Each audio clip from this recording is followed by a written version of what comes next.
Hi, welcome to Trap Souls. I am Ryan here, and I'm with Pabsmophobia. I was asking where you got your name from, but is your name Pabs?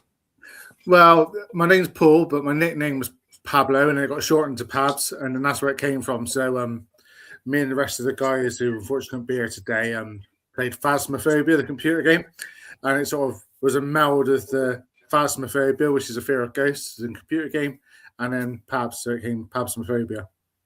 That works then. That works.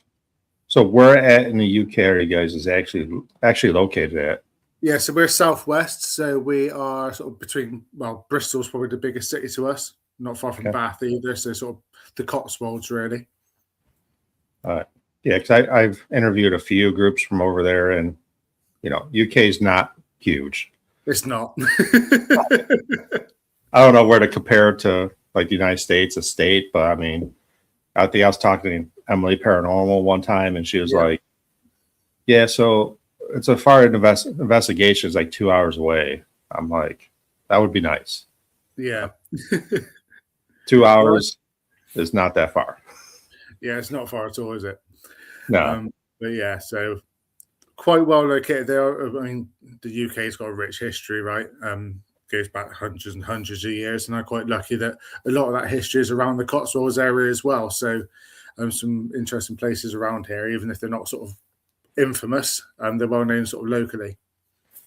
Yeah, I mean it's amazing how much history UK has. I mean, everybody in the United States that does paranormal, that's like their dream is go to Yeah. UK.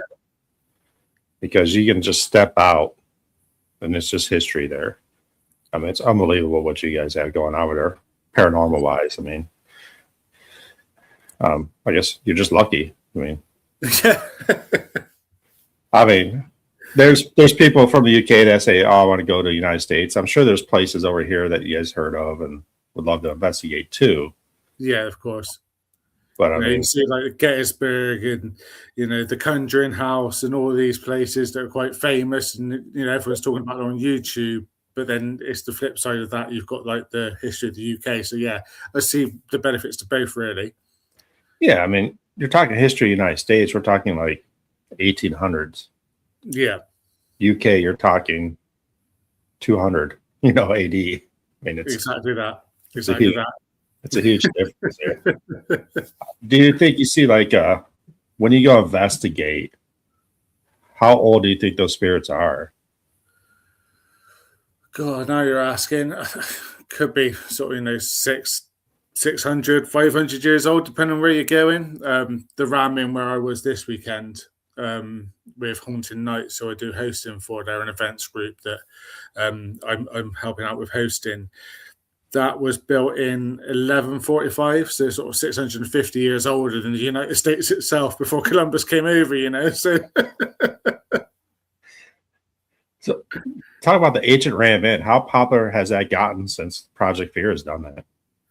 I mean, it's been quite popular anyway. I suppose it's considered one of the world's most haunted buildings. So it's always been there.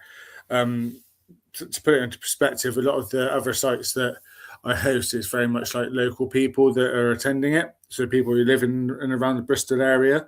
But the events that I've been hosting at the Ancient Ram, we've had people coming over. I think. Oh shit! We've had people from Los Angeles coming over, Canada. So people sort of internationally coming to that event, whereas everywhere else it seems to be more local. So. Sorry, something happened here.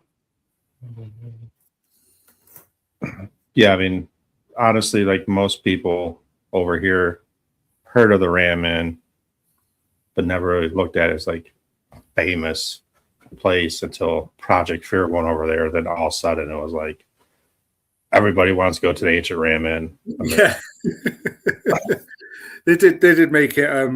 I suppose more famous than it was before. Obviously, Ghost Adventures came over here, but it's like that. And it's said to be built on ancient ley lines.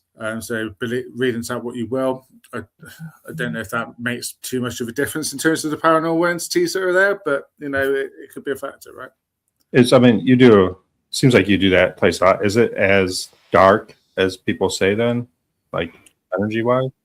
I think it's the same as any building. The spirits will do what they would do when they want to do it, not on cue. So I've had days where I've been there and it's not been that dark, and then other days where you go there and it does feel a bit more oppressive. So I suppose it really depends on sort of the time that you're there and whether you get lucky with it or not, I suppose. Yeah. But Yeah. Sorry, I'm trying to.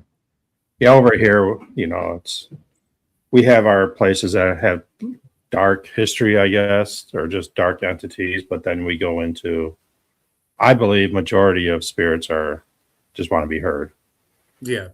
I mean, that's my philosophy. I mean, I think everybody's getting sick of the word demonic in the paranormal field. It gets thrown out there way too much. I think so. I think that's thrown out there, I think, for those people that are looking for those clicks and then the views, right? I don't think it's necessarily like, I suppose, a skeptical believer. I believe that there's something out there, but I want to see it for myself and I want to capture that evidence and be quite scientific about it. So I'm not going to say that every building that's reportedly haunted is haunted. I like to see the evidence for it myself, and that's why we investigate. If it was easy and you could bundle up a video with, things being thrown across the room in the space of an hour, then everybody would be doing it, and we wouldn't need to investigate because the proof would be there. Yeah. Do you think we would ever get proof? I'd like to think so, but whether mainstream media and science would accept the proof, I think it's another matter. I think there's sort of two sides to it. I think you always have those hardcore skeptics that are going to be like, no, it's just not possible, but and it's not normal. That's why it's called paranormal. So people won't accept it. So I don't think there's a right or wrong way to gather the evidence because no one's ever found it yet. So yeah, no, I mean, I always tell people, they're like, "Oh, what evidence you got?" I'm like, I hate calling it evidence. I just call it interesting. Yeah, because there's always someone or something, somehow you can debunk it somehow. Yeah. I mean, what do you think is the best piece of equipment that's hard to debunk? Piece of equipment? I don't know. I think obviously camera, video cameras, probably video. I know you can fake video, but you can tend to tell when things have been sort of duped. I think AI is going to be a big factor now, making it a lot more difficult. And we see some of the deep fakes and stuff that are going around on the internet now, and it just makes you wonder if you're ever going to be able to get evidence that is going to be believed, because there's so much sort of AI stuff that so much that AI can do now. Yeah, yeah, and it's pretty compelling too. I mean, it's the stuff out there. I mean, I use AI mainly because I get bored at work, so I mess around with it. Yeah, and it's like, I'm glad they kind of put a little watermark on the bottom, but you can get rid of that too. Exactly. So it is scary what it can do, to be honest. Yeah, and I think it's going to hurt the paranormal world in the long run, because there's going to be people out there that like just want clicks. Yeah. So they can just slam on that. For sure. I'm sorry. Yeah. That's all right. No, I didn't share it to my one Facebook page. I have 2 Facebook pages, so I'm just trying to make sure that jumps on there. All right, we're good now. So we'll get into some paranormal stuff. When did you start your group? We started around about 18 months or so ago, about a year to 18 months ago. As I said, we've been playing Pabsmophobia on the PlayStation and Xbox, and just gaming online. And we're like, it'd be great to do this in real life. So yeah, there's a couple of people I'd not met before. I've met via a mutual friend that we're playing online with. I'm like, yeah, let's do it. So then we started it up, and we've done a couple of investigations since. So it's fun. I mean, that's how it starts. A bunch of friends together having a good time. That's it. And I think that laughter and energy, I think, helps to energize the atmosphere that you're in, and it helps bring the spirits out. And I think they warm to that. Yeah. So I mean, this has come up a lot in my last podcast about just people having fun. It seems to draw the spirits out more. Yeah. than going in and just asking the regular, I don't want to say stupid questions, but the regular questions that everybody asks. Yeah. And I think you touched on it earlier. I think if someone's coming to your house, right, and they just start firing a load of questions, you're like, well, first of all, what are you doing here? This is my house. What are you doing? Why do I have to answer your questions? I think it's that sort of thing. You need to get them to warm to you to make them want to sort of interact with you. So it's no good saying, anybody here? And they're expecting a response. First thing they're going to think, well, I'm not going to talk to you. What are you doing here? You know? Yeah. And you got to think, like, every night someone's going in there asking the same questions. Exactly. And I think if you go in and just have a good time, I mean, the spirits want to have a good time too. I mean, you're going to the Ram Inn. I mean, I'm sure that was a popular place back in the day. You know, just people that are having a good time. I mean, I know there's a little dark history to it also. Yeah. But even the dark history, they probably went there and had a good time.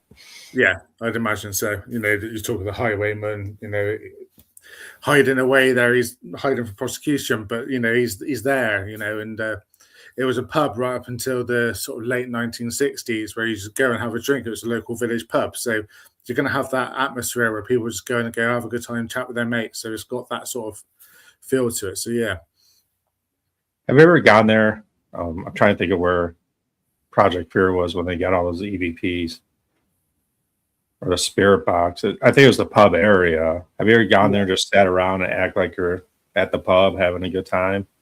No, if not, I think it'd be really good to do that.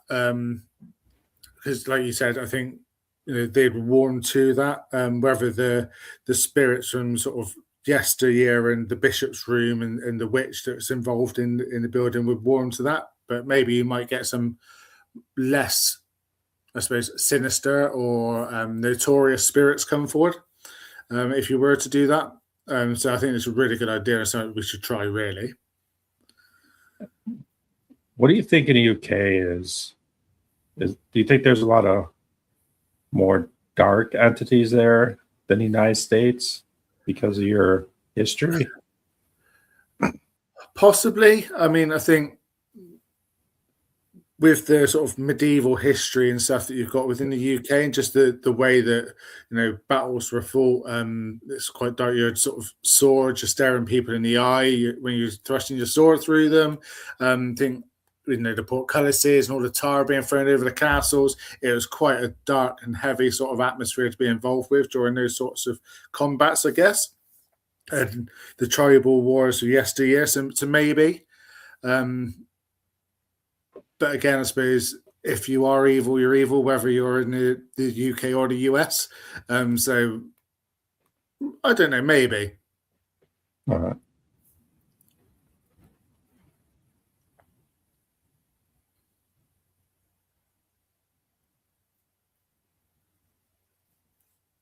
Still trying to do this Facebook thing. Sorry. That's right. Well, I've never had it happen before. It's like it won't play out. There you go. Now we're on. We're good now. All right. So how many team members do you have then? So we've got 4 sort of core ones. The last investigation we had 8 there. So some of our friends of friends came along, and so it's a bit broader. But it's the 4 sort of central ones that sort of spin off from there, really. Okay. Yeah, I mean, it seems like smaller groups are getting a little more popular now. I think so. I think you get used to working together, and you sort of, I think you bounce off each other a bit more. If you have too big of a group, I suppose I said too many chefs spoil the broth to a certain extent. I think there could be too much going on. Maybe, I don't know, I'm not a spirit myself, but maybe that might sort of get spirits a bit on edge, whereas a smaller group maybe help them warm and come through to a certain extent. Yeah, I mean, I think it goes both ways. Yeah. But a lot of people say that, you know, when you go to a place over and over, the spirits get to know you. Yeah. But also, I think, I guess, fresh blood, you want to call it, you know, going in a place and asking different questions can help too. Yeah. And I think from a group perspective and the synergy of working together, maybe a smaller group's going to help. but I don't think you necessarily then bring so much energy into it, because there's not so many people for them to feed off of and bring that sort of charge to the atmosphere like we were talking about earlier. So Yeah, I mean, do you guys have a lot of like hospitals and stuff you guys investigate over there?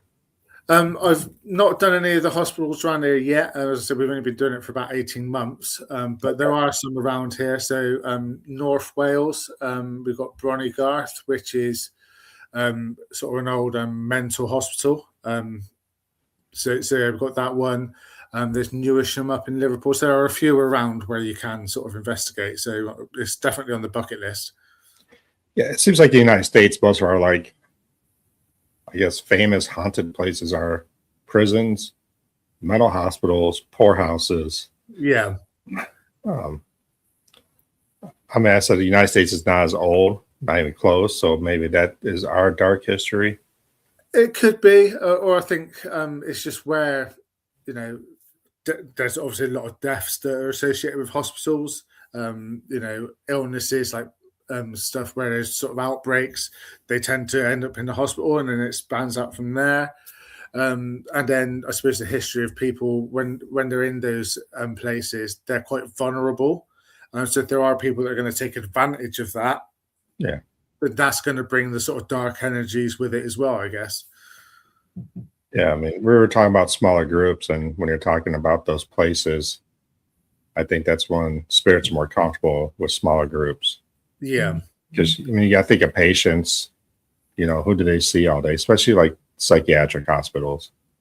It was just them and a nurse or staff. Exactly. So I think when you bring like 10, 12 people into like one room, they shy away a little bit, or they could get really angry. I don't know. I mean,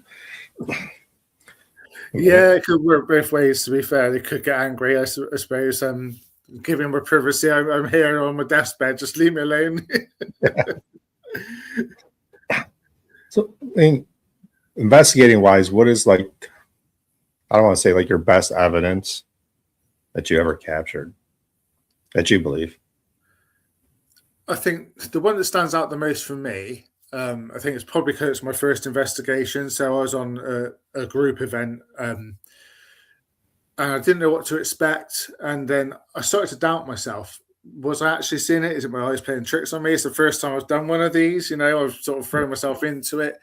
But I was at a place called Warmley Clock Tower. Now, that's an old pin factory. So a brass factory. It's operating around in the 1700s, so it was quite old. So the working conditions there wouldn't have been great. So there's no sort of reported deaths there, but I'd imagine, like in industrial England back then, accidents would happen. Maybe the bosses and the money people wouldn't necessarily be as nice to the workers as they would be nowadays.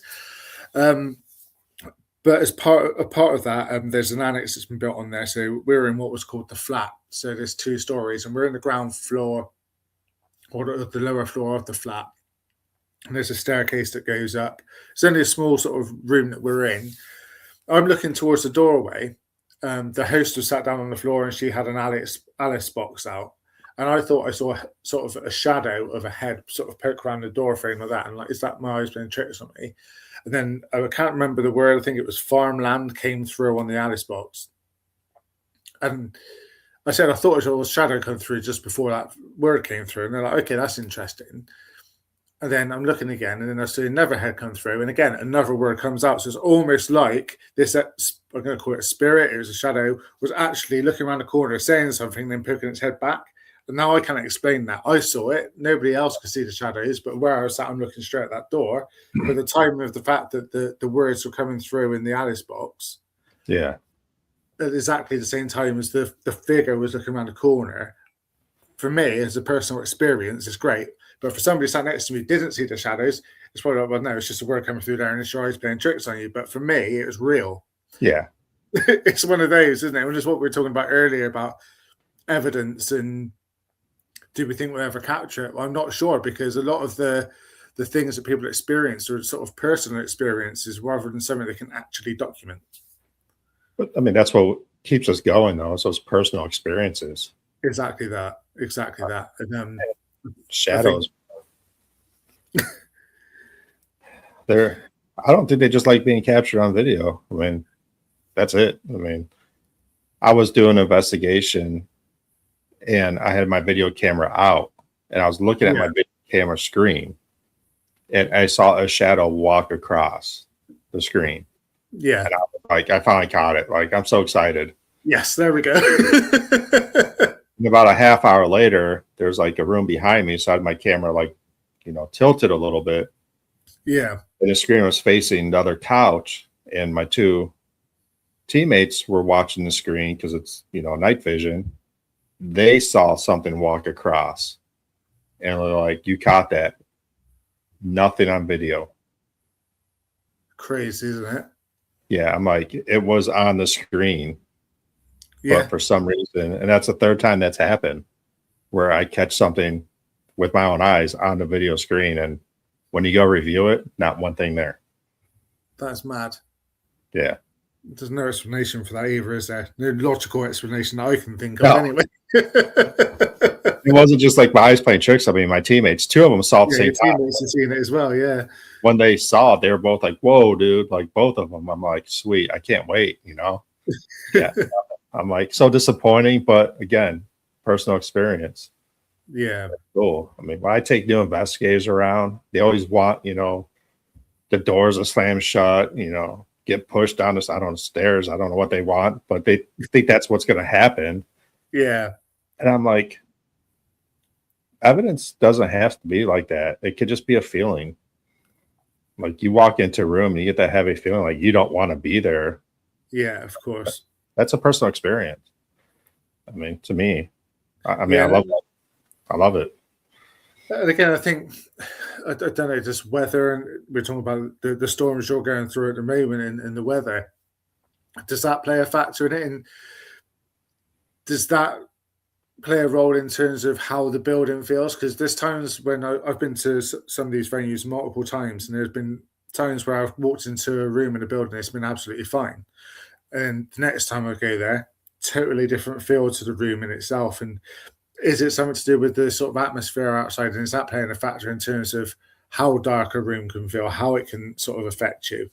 And I think as investigators, we need to sort of take note of what's going on, what the climate's like outside each time we go. And then we can do those comparisons about, right, is there a synergy between what the weather conditions were like and how that room makes me feel each time I go back there?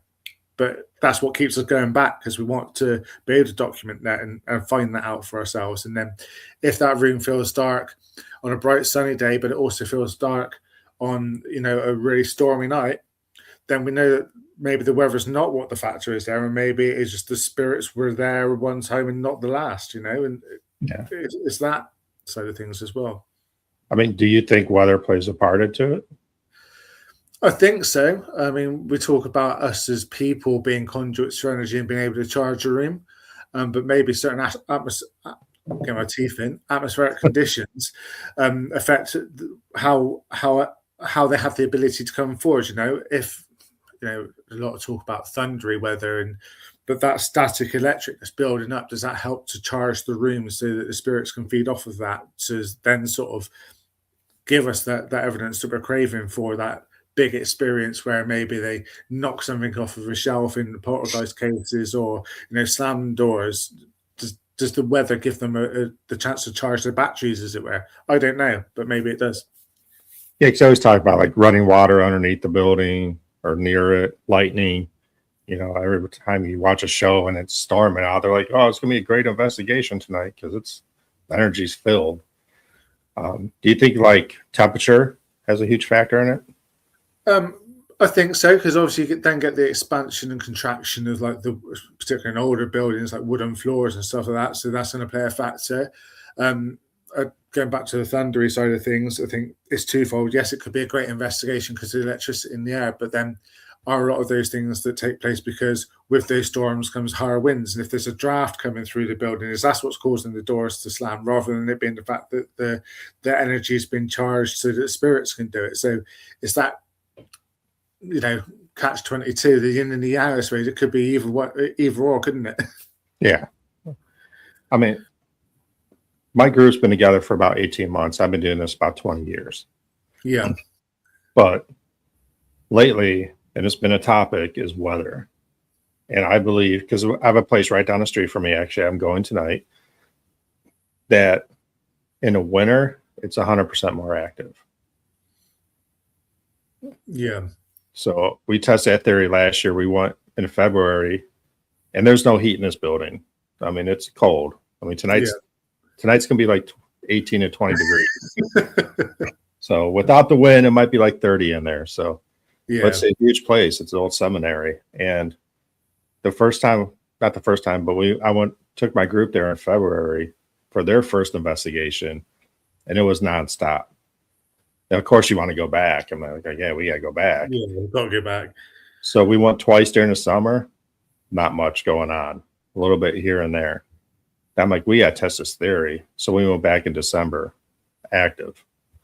I just went earlier this month, active. So I think cold weather has a big deal. I don't know. Someone said like the molecules and everything moving, and I'm not a scientist, so I don't know any of that stuff. But I don't know. It's interesting. People's perspective of it. A lot of people say, once they think about it, yeah, cold weather does seem to be a little more active. Yeah, I think so. I was at the Ram this week and it's been really cold. It was much more I was going to say eventful, but that makes it sound like loads of stuff happened. Yeah. It wasn't loads of stuff, I've been there and like literally nothing's happened. But it just seems to be there was a little bit more happening when we were there this weekend. Smells coming through. So we were doing an energy circle to start the night off. People one side of the barn area were smelling strawberries, the other side couldn't smell it, and then sort of 5 minutes later, it's like someone was walking around and the scent was following them, and you're getting off. You take one breath in, you can smell it, and then the next breath it had gone again. So there's definitely something going on that I'd not experienced there before. Shadow figures are being spotted in the barn, but that's consistent at the Ram. That barn area is always sort of tall, shadowy figures, notoriously known in there. But yeah, it was a lot colder than it's been at any other visit, and maybe you're right. Maybe that did help to sort of play a factor. Yeah, I mean, it's a theory to test. I mean, it doesn't hurt, I guess. Still get to go investigate, cold or not. So that's it. So we'll get into a little bit, like equipment wise. Like, what is your go-to equipment when you go somewhere? Yeah, well, we're starting out at the moment, so I suppose it's the finances in terms of trying to build up that sort of arsenal of equipment. So we've got limited stuff. So it's K2s. I have got another one which gives you a bit more, because I like to know specific figures, one that gives you readings as opposed to just having the lights on there. So I tend to use those in conjunction with one another. Cat balls, Ouija board, but really just using your body. And I think I'm a strong believer in terms of using the tools that maybe suit the nature of the haunting that you're going to. So I've got a mindset that maybe the more traditional things like dowsing rods and Ouija boards are going to be better for some of the older haunts, because these new electronic gadgets may scare the spirits away because it's going to be alien to them. It's not something they're going to be aware of. So maybe they might distance themselves from it. So yeah, I think it's not one particular item. It depends on the environment that you're going into. I've had some great experience with dowsing rods. Interesting things on the Ouija board. There's a Warmley clock tower that we went to, the brass factory that I spoke about, built in the 1700s. It was actually run by a family called the Champions. Okay. I was doing a Ouija board session in there, a group event. So with the group events, I don't read too much into the Ouija board quite so much, because you can't trust the people that are on there with you. So you don't know somebody's pushing it. And then obviously with Ouija boards, you've got the ideomotor effect as well, whereby, you might not consciously be pushing it, but you are pushing it. You just don't realize it. But we actually had the phrase, we're talking to a spirit who was from around the 1980s, 1970s. We got talking about music. We asked what music did I like, and they came through as Queen. and then it actually spelled "We Are the Champions." And then it wasn't until after the event I'm thinking, well, is that the Queen song "We Are the Champions," or are they talking about no, "We Are the Champions" as in the family who ran the place and built the pin factory? So it's Oh yeah.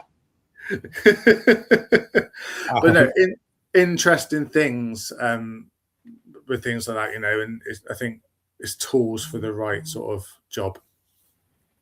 Yeah, I mean, you're talking about like spirits, and I always find it funny too. I mean, we all do it as investigators. Like you put the REM pod out and you go touch the REM pod. And this person's like, what the F is a REM pod? Like, Yeah. like, You know, what are you that green light there, not a REM pod, the green light, or the red light, whatever light you got on there, that's the what you need to walk to. Yeah.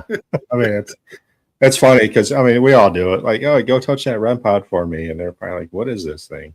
Yeah. I don't know what you're talking about. But you're talking like the human factor into stuff. And I love dowsing rods.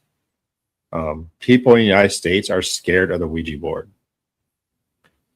I mean, it's just like a thing. Like a lot of places don't even let you take Ouija boards in there. Yeah. Because they're scared of like opening portals, inviting something demonic in. Yeah. You know. And I think it's for me, it's like it's a tool, and it's like with power tools, right? A power tool not used correctly is a dangerous tool. So yeah, a Ouija board is a tool. It just needs to be used correctly to make it not dangerous. Yeah, I mean, it's a tool. I mean, I think humans are more dangerous than a Ouija board. Yeah. The way some of these investigators go in there, I mean, I think it's getting better, but they want to just walk in and start talking smack. I mean, I think that's more dangerous than using a Ouija board. Yeah, I would agree. And I think that goes on to the respecting of the buildings that you're going into as well, right?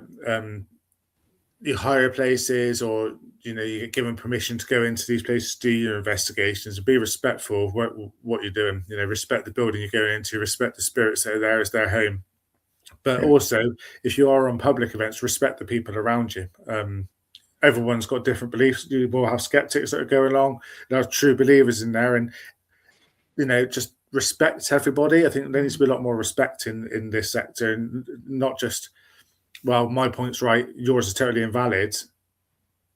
There's no right or wrong because nobody's found the right way or the wrong way yet, right? Yeah. It's just do your best and just be honest about it.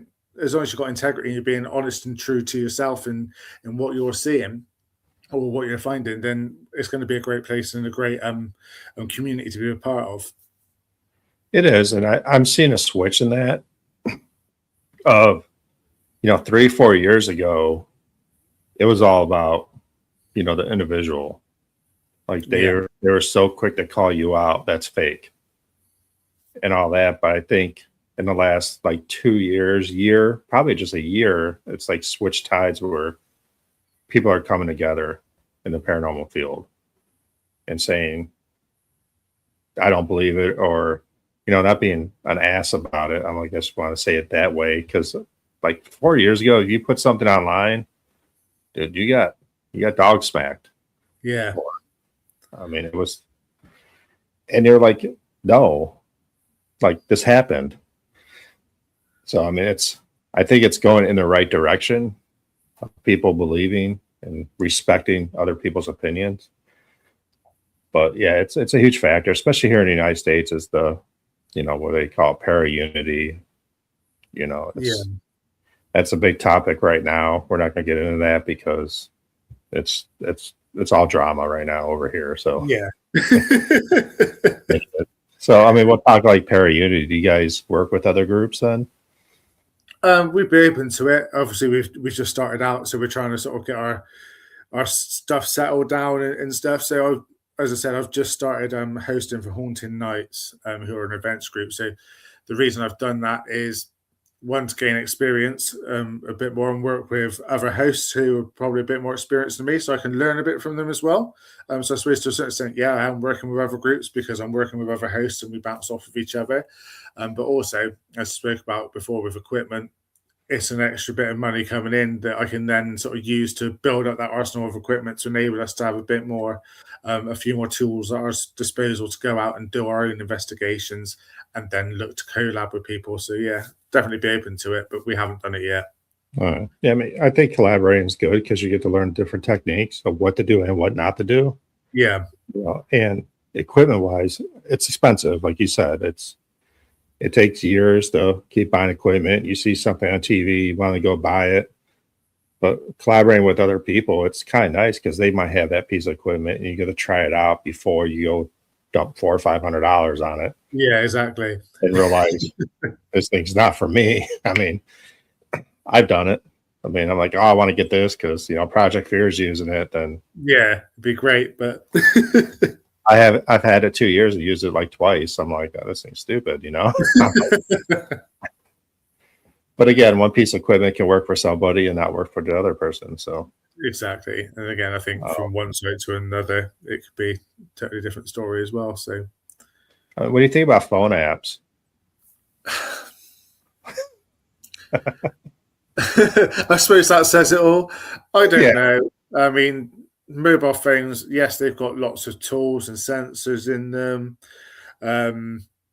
but it is a bank of words, and I've left it running in my house and had things come through. I'm like, well, I've never got a sense that my house is haunted. I think it's just firing words out randomly. Yeah. I don't know if they're all the same. I've not tried them all. There's so many out there. But yeah, I don't hold too much stock in them, but I'm not going to say that they're not real. It's just I've not really tested them enough to say otherwise. Yeah, it's hard. I mean, I was at work and I turned one of my apps on just to show a coworker and it started spitting words out. Yeah. I'm like, But I suppose it's the same with an Alex box. It's just a word bank. Yeah. Is that just firing out words on a certain time cycle? I don't know. So it's one of those. It could be a useful tool. I don't know too much about how they're programmed, though. That's the trouble. yeah, I mean, I think it's a good, I don't want to say starting point, but, I bought a phone app because nothing was happening on this investigation. We're in this room for like an hour and like nothing.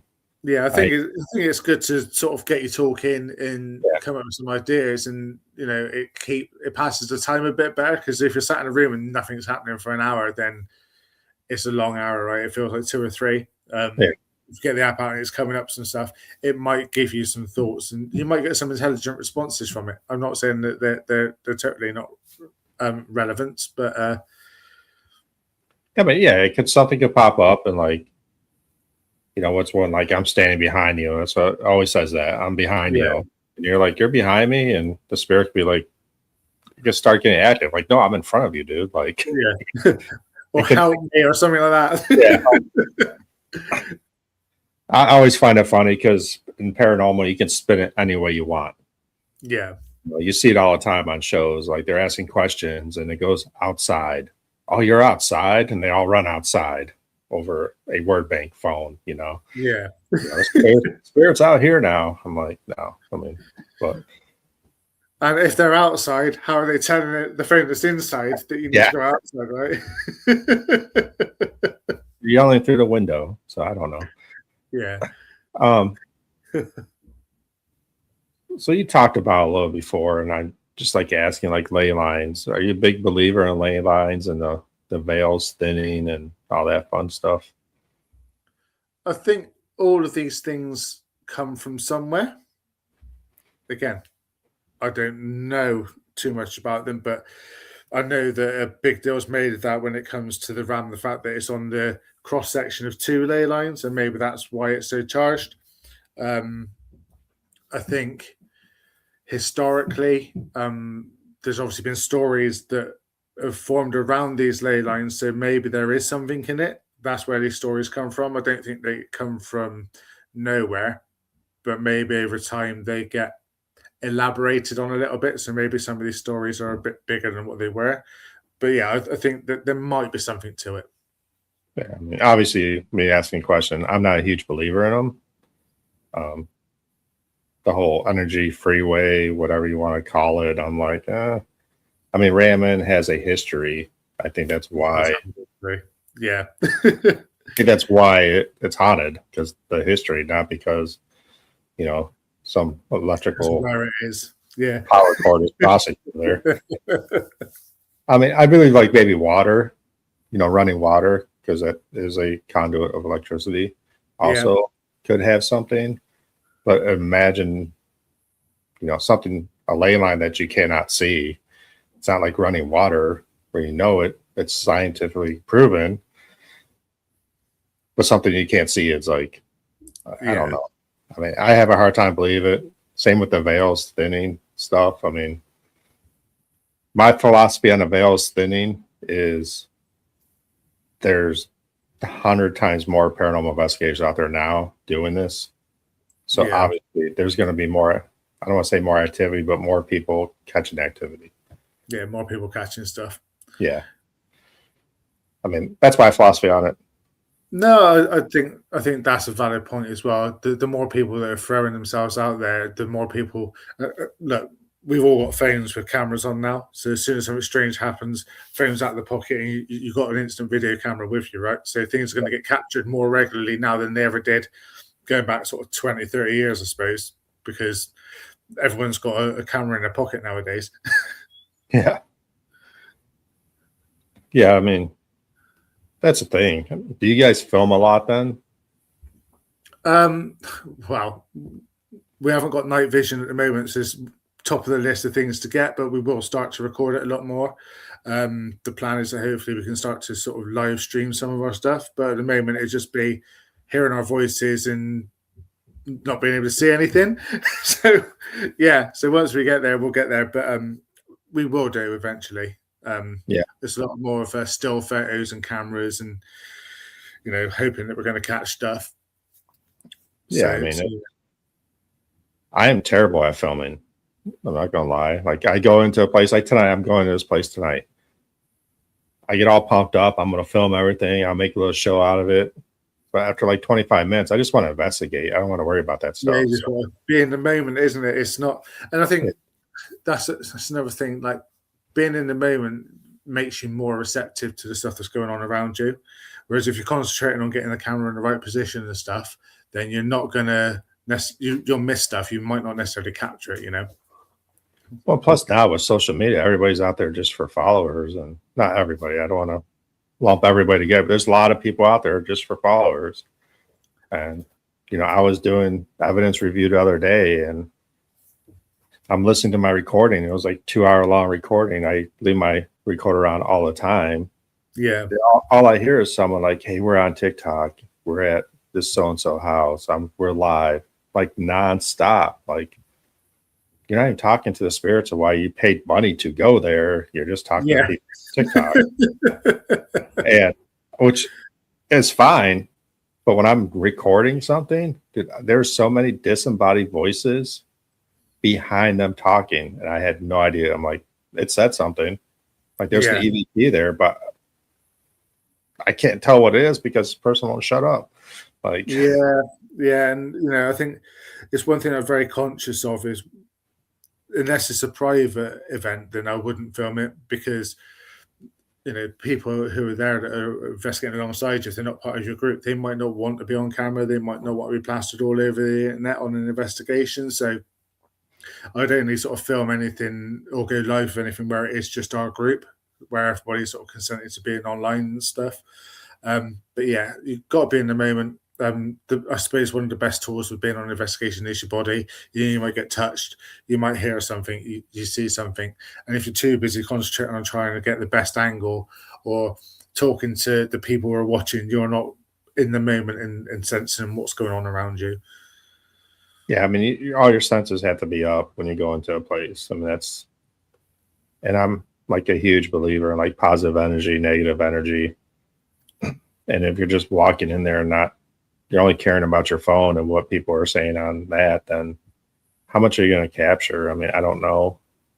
Yeah, I mean, I suppose to a certain extent earlier on, when I first set the group, I was probably chasing those followers on Facebook a little bit, just because it's like, well, why am I doing this? But actually now, no, I'm just going to put stuff out there when I've got something tangible to say, or something that's off the back of an investigation that I've been on. That's going to go out. maybe some stories about local folklore around the area. I'll get that out. Hopefully people will be interested in, and then the followers will come. I see a lot of posts at the moment of, we're on 483. Can we get the extra 17 to get us to 500 before the end of the year? You know, and that. And yes, I was doing that myself. Don't get me wrong. I was doing that myself. Oh, we all do. But I mean, we all do. I mean, I asked for followers once, and I was like at 80 followers forever, and I just wanted to live stream some investigations because it's exciting. Yeah. And I'm like, hey, I need like 20 more followers to get 100.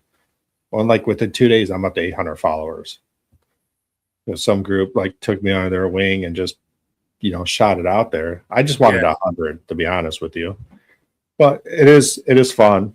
I mean, the more followers you have, the more people you see your content. Yeah, exactly. And I am a big believer of, how do you get followers? You put stuff out there. Yeah. You just don't ask for it. And I've been proven wrong on this, because I've seen groups that don't investigate and just ask for followers have a lot more followers than I do. It's a sad state of affairs, isn't it? But it does happen. But yeah, it does. I'm like, I go through a page. I'm like, you have your last 70 posts is follow me. Like, well, you're a paranormal investigator. Put something out there. Yeah, and I've probably gone too far the other way, where I'm not putting enough out now. Yeah.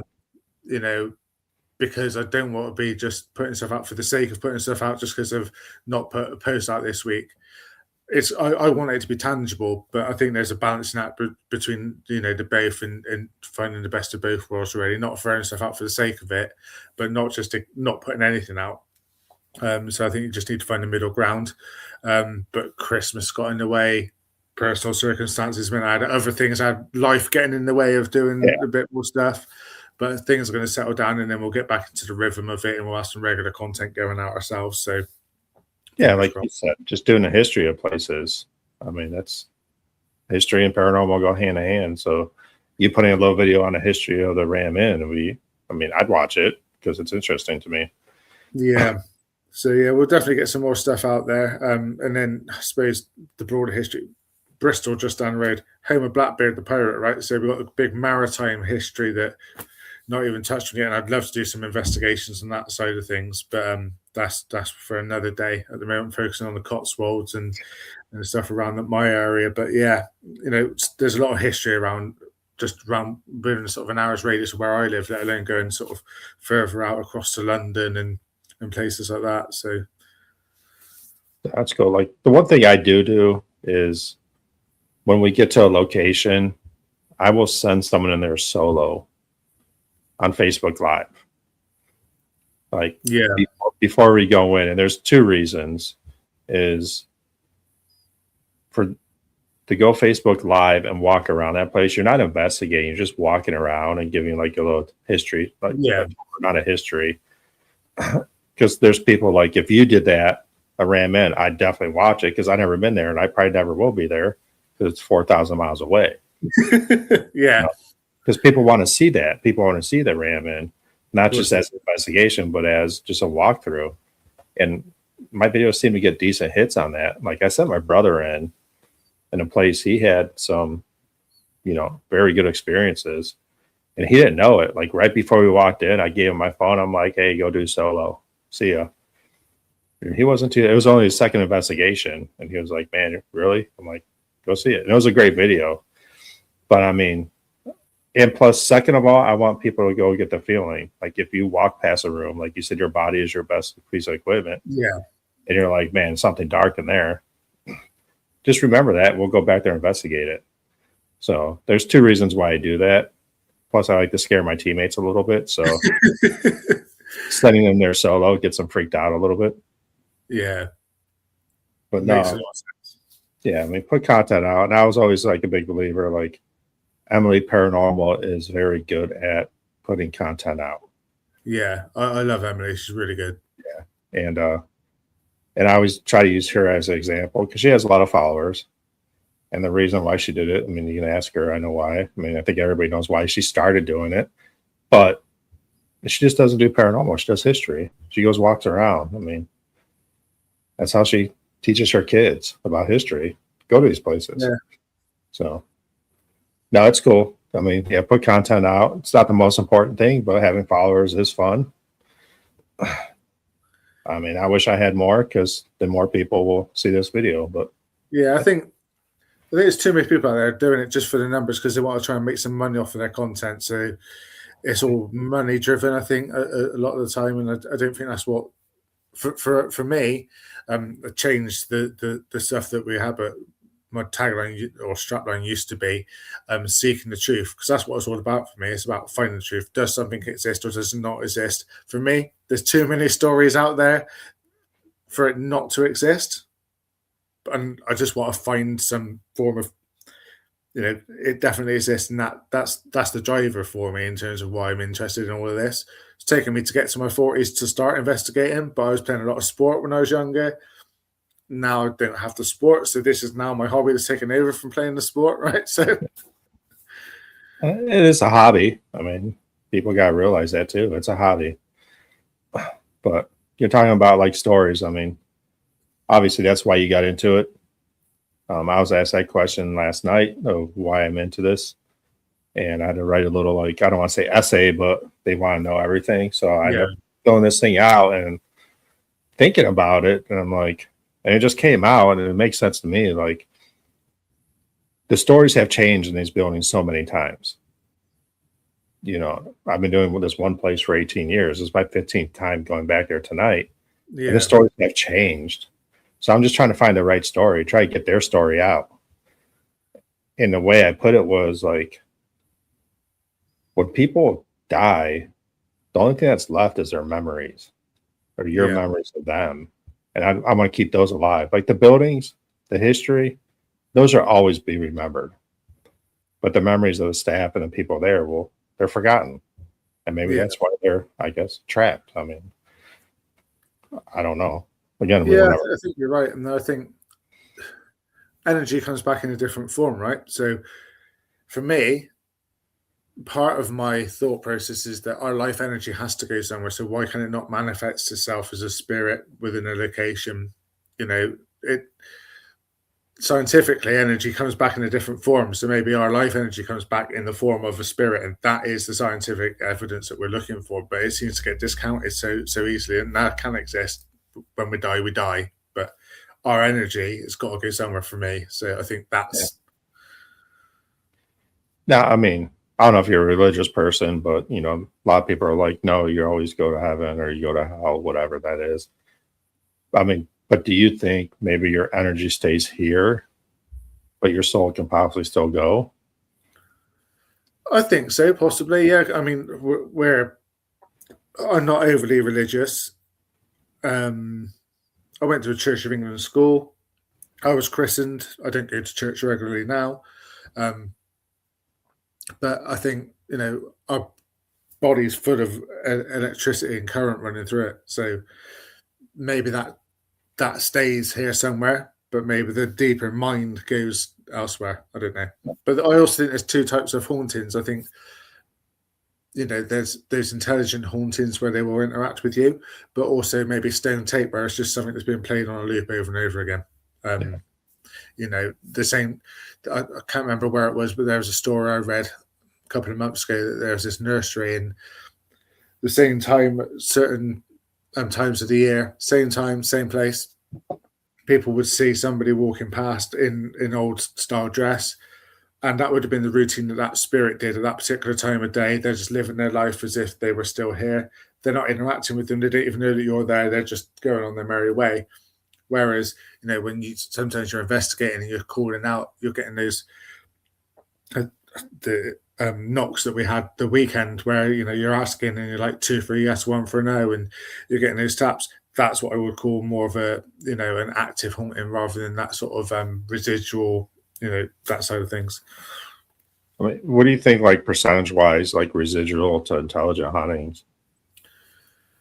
I think the residual stone tape's probably the majority of them. And I think that's why it's so hard to capture, because I think it could just be that fleeting moment and you might not even realize that it was a spirit. You just see someone walking down the street, and or they're dressed a bit differently to what you'd expect. But everyone's got their own way of their own style, right? Yeah. Maybe that was somebody from the 1940s or 50s or whatever it was. And I think that's why it's so hard to capture, because that could be a fleeting moment and it's gone. And when you're trying to get those intelligent responses, I think they're fewer. So when you're trying to communicate and get those recordings and answering your questions, it's hard to capture because I don't think there's quite so many of them. But that grey lady walking down the stairs is, that archetypal sort of ghost. I would say is a residual, and you'll capture it in the right moment, but it's not going to happen on demand. You're not calling out for it. Yeah, I would believe the UK has to have a lot of residual for how deep your histories. I mean, you're just stacking on top of each other. I mean, like when I think of residual in the United States, I think Gettysburg. Yeah. And I mean, because it was a lot of bloodshed on those battlefields. And I think that's where a lot of people get their residual experiences, because that war never stopped. And so you have a lot of, like you said, the tape play.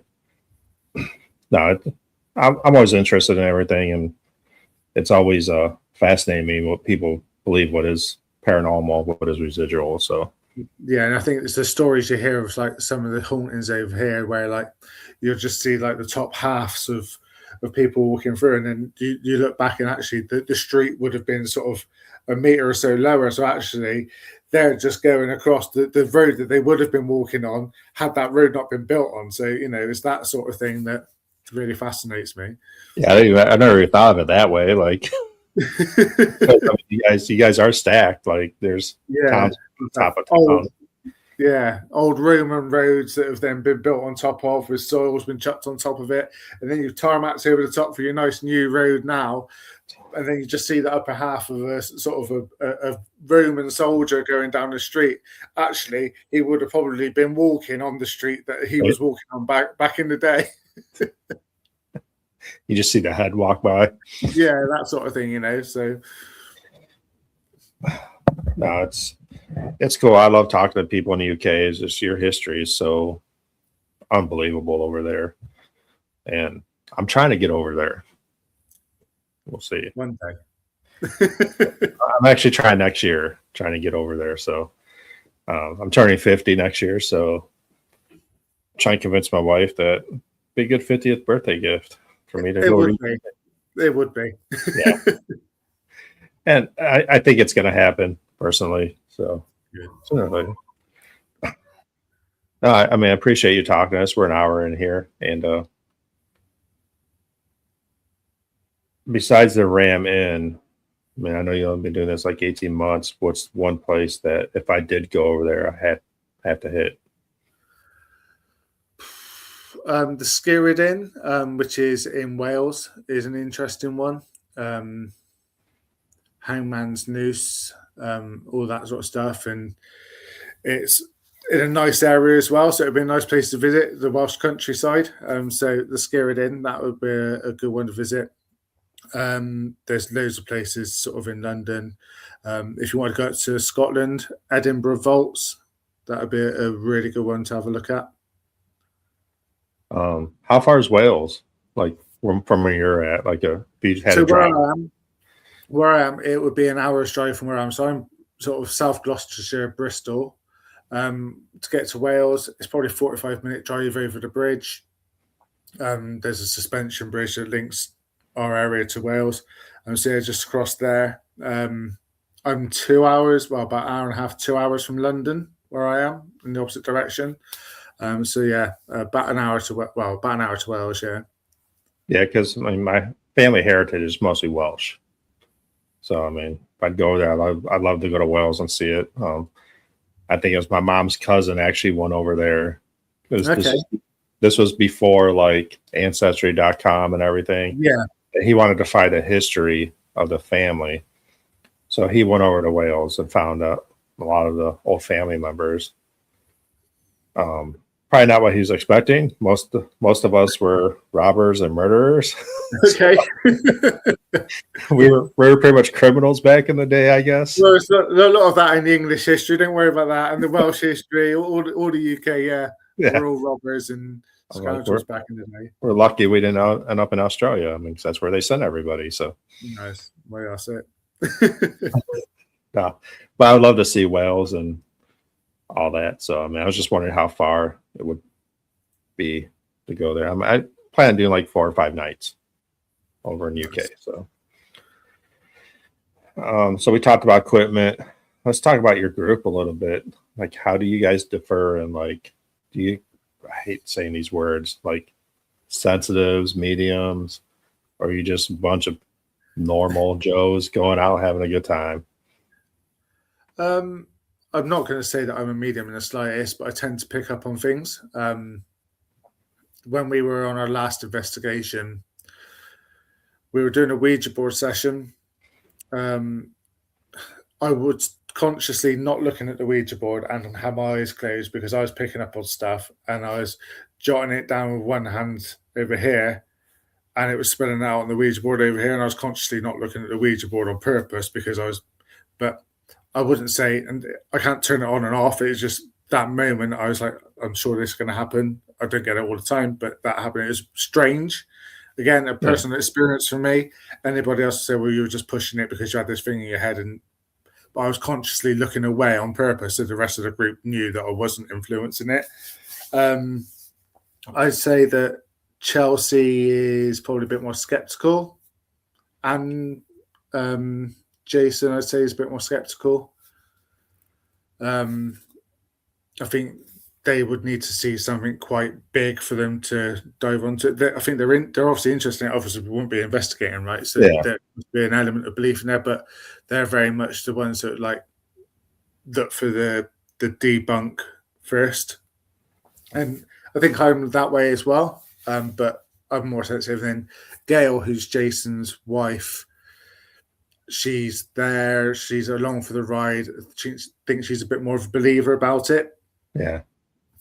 But yeah, and then we've got a few more that have come along sort of in and out, and it's a broad mix of sort of how much they believe, how much they're skeptic. But we're very much more sort of center. We're not out and out yet. Definitely exists. We're not definitely doesn't exist. We're very much grounded in that middle ground, whereas we just want to see the evidence or capture that one thing, see it for ourselves. You know, I think that's where we're set. I mean, you have to have skeptics. I mean, I believe that's a big thing, having a skeptic. My friend's a skeptic. He goes because his wife goes. Yeah. And like, I always call him the more emotional support crutch for her. She is very sensitive to this stuff, and she gets freaked out a little bit. And he's kind of there like, shut up, no, you didn't see that, type thing. Yeah, you need that. And debunking, you have to debunk. I mean, that's just the way that everything is not paranormal. But yeah, I mean, I didn't mean it like I hate saying the word sensitive mediums, like I don't believe. It's just there's so many out there. And again, personal experience. Like, yeah, for sure. How hard would it be to prove to me that you're sensitive? I mean, I actually can't. I mean, but I'm not taking it away. I think a lot of people are sensitives. I think when 99% of people are sensitives, it's just how sensitive are you? Because we all walked into that dark room and felt uneasy. Yeah, and I think we only use a certain amount of our brains, right? It's scientifically proven that we don't use the full capacity of our brain. Maybe some people are more in tune to that part of their brain than others. I don't know. The analogy I like to use is before cell phones, where it comes up on the screen who was calling, your landline to ring, you're like, oh, that would be so-and-so, and you pick up the phone, it's them on the end of the phone, right? Yeah. There's a slight tuning in there, but I don't know. Man, I think it's how much you open yourself up to. I mean, I'm not calling myself so sensitive because I used to make fun of sensitives all times in the beginning, but the more I get to talk to people, I've learned, yes, there are sensitives out there. There are mediums, there are psychics out there. But I think the more you investigate, the more you open yourself up to the possibility of spirits that, again, you get more in tune. Because, I mean, I walked in a place. I'd be interested to talk to you like in 2 years, how much your sensitivity has gone up. Yeah, be interesting. for sure. I mean, I'm not going to guarantee it, but I guarantee it. Like, we'll be a lot more sensitive, I believe. And it's an art. Takes time. I've talked to psychic mediums where they're scared. Especially mediums are scared because they don't know how to control it. So I think, controlling your abilities is huge. And hopefully you turn that off when you get home because you don't want to feel anything in your house. So yeah. Do you investigate your house? I've not, no. It's always a topic. It's always a topic. I've got the dowsing rods out and I'm trying to find something to see if it can point me in the direction of where it actually is. I think it's more luck than judgment sometimes. It's worked once or twice, but like where my car keys at, yeah. Thing. It's normally when the kids have lost something. It's like, well, where's my boy put that? Where's she put that? I mean, dowsing rods are one thing I've gotten away from, and I don't know why. I love them. It's just like, I think the human interference with them, and like you said, you can do it. Subconsciously, you can be moving those too. Yeah, I think so. So I think you could subconsciously be moving them for sure. Yeah. So yeah, I mean they're hard, but I mean, honestly, I think that's why it's so hard with the field, to be honest, because you could be subconsciously moving the Ouija board, the planchette, the glass, whatever you're using. You could be subconsciously moving the dowsing rods, and then with the sort of tech, you don't know how it's programmed. So it's like all of these things are a cacophony of, well, there's always a way that you can debunk it. Well, you're just moving that yourself, or it's programmed to just spell out random words. And I think that's why it's going to be so hard for us to find evidence. And as we touched on, with AI coming in, it's going to be so much harder to get that definitive proof, I think. But I think if you have different pieces of equipment out there, like you have the EMF, you got the motion sensor, dowsing rods, and people with abilities, psychic mediums. Like, you just can't go in and say I'm a psychic medium and say there's a kid in a corner and walk out. Yeah. All right, great. But like I always tell people, like, if you're a medium and there's a kid in the corner, break a recorder out or break a REM pod out and say, hey, little kid, I'll touch the REM pod. And it touches a REM pod, like, okay. Or you get a little girl on a recorder, like, okay, now you're legit. Like, I'm gonna believe you now. That's it, yeah, for sure. But you just can't walk in like, oh yeah, there's a party going on over there full of spirits. Just leave. They don't want to talk to us. They're just not going to touch anything. But I'm telling you, they're there, but they just don't want to talk to us. Well, I mean, that's why we have different equipment, to validate other equipment. So, no, it's interesting. I mean, maybe I'll use dowsing rods tonight. I keep saying it. Like I'm going to say I keep going to video camera. It doesn't happen, but maybe I'll use dowsing rods tonight. My favorite pastime in the last 6 months, it's watching the dowsing rods on TikTok. Is it? I've not done that yet. Oh, don't. It's terrible. Gets you to sleep though, right? It's so funny. I mean, as a paranormal investigator, people that you do use them, dude. I mean, I'll put my hands up here. They're like this. Yeah. And just people randomly asking questions. They're like, no. Yes. No. Yeah. I'm like, try not to move your hands so much. Like, yeah. I mean, but you can see him go, oh yeah, no, he's not going to marry you. Move on. It's funny. I mean, yeah, you're running to it's your fault, Ryan. I'm going to do that now. I'm going to watch that later. As soon as we finish, I'm going to be on TikTok looking at dowsing rod videos. There's so many psychics and everything on TikTok. I work night shift a lot, so it passes the time. I laugh. So, and of course, I'm yelling at my phone. I'm like, you can't do that. But nah, it's cool. I like to keep this around an hour. We're an hour and 9 minutes in right now. But anything else you want? I mean, so you guys have Facebook page, right? We do, yeah. Anything else? Facebook. We've got Instagram. We have got a TikTok, but not done much on that yet. But that's going to ramp up in the new year. So TikTok, Facebook, and Instagram are the three that we're using. No, I mean, I say this to a lot of people that you guys are doing it right. Because it's about having fun, hanging out with friends, having a good time, and finding some answers. That's it. That's what it's all born for, and hopefully we're doing it right. We don't try to fabricate anything like some people do just to get those clicks. It's all about the truth. So yeah, sometimes we'll say we're going on an investigation and you don't say anything because we didn't find anything. That's fine, because you're not going to find everything every time you go. No, you're not. Still a little jealous. We're right next to the Ram Inn. I mean, if I go over there, I don't know. I think I'm gonna have to do the Ram Inn sometime. If I do go to the UK, I think that has to be one place I do have to do for sure. So yeah, I think so. Yeah, definitely. Put it on your list. Yeah, I mean, there's a couple. I talked to Emily, or mentioned, not talk, but mentioned some places I would like to hit. So yeah, she seems to have the knowing, the in on a lot of stuff. So yeah. Again, if you ever want to come to the United States, look me up. Will do. Get some places. I don't see a reason to come over here, to be honest. I mean, you're talking, if we do one place, you have to take a plane to go do another place. Yeah. They're so spread out in the United States compared to what, I mean, Wales is an hour down the road. I mean, you go to London. I mean, yeah, we are lucky. Yeah, you're lucky, and the history is great. But again, I appreciate you coming on. I appreciate you having me. Keep doing what you're doing. Everybody follow them. This will be on, messed up on my Facebook, but I'll post it on my Facebook after recording, but whatever. Yeah, anything else you want to add? Like, no, but yeah, like Ryan said, if you do follow us, don't feel you've got to, but follow us. Love to sort of chat to you, hear more from you guys as well.